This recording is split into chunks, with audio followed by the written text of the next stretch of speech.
The year was 1990, the golden age of my wrestling fandom. I was all in.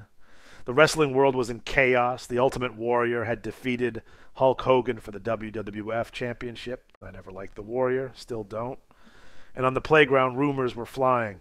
They'll never have a rematch, the kids said, because if they do, one or both of them might die.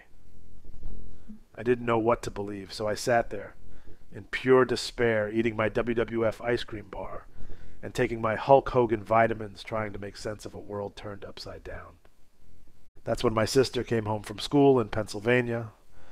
She had been away for a while, and her visit alone felt like a gift. But she had something extra. Belated birthday presents, even though my birthday had passed a few weeks earlier.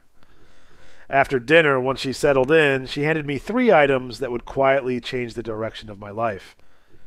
2 VHS tapes. 1 wrestling magazine.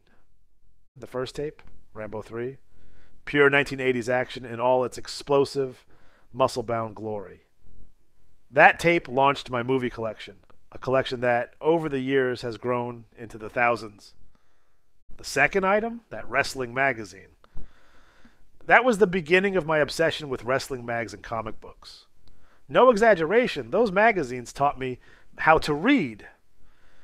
It wasn't Shakespeare, but it was enough for my parents to say, at least he's reading. And they were right. And then, the final item. The crown jewel. WWF Royal Rumble 1989 from Coliseum Video. That tape became my go-to, my comfort show. I've watched it so many times I can recite the commentary word for word. To this day, when life gets rough or I'm feeling off, I fire it up. It grounds me. It's wrestling at its purest, its loudest, its weirdest, and it reminds me of who I was and what I loved. After that night, it was on. Every weekend I was renting tapes, wrestling shows, old pay-per-views, anything I could get my hands on. I didn't just stick to Blockbuster. I hit every mom and pop video store in the area.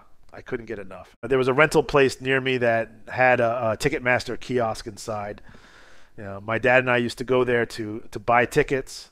One day the guy behind the counter asked if I wanted to go on a bus trip to see a wrestling show out of state. And, my dad politely declined, but I still wonder.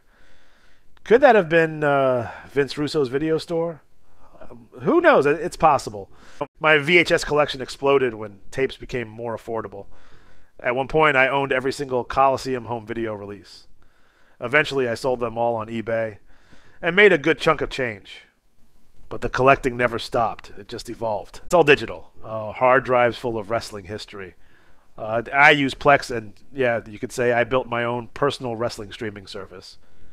From Rambo to Rumbles, it all started that night. 3 lifelong passions, movies, magazines, and wrestling tapes were all born on the same day. So thank you, sis. You gave me more than just tapes and paper. You gave me direction. You gave me joy.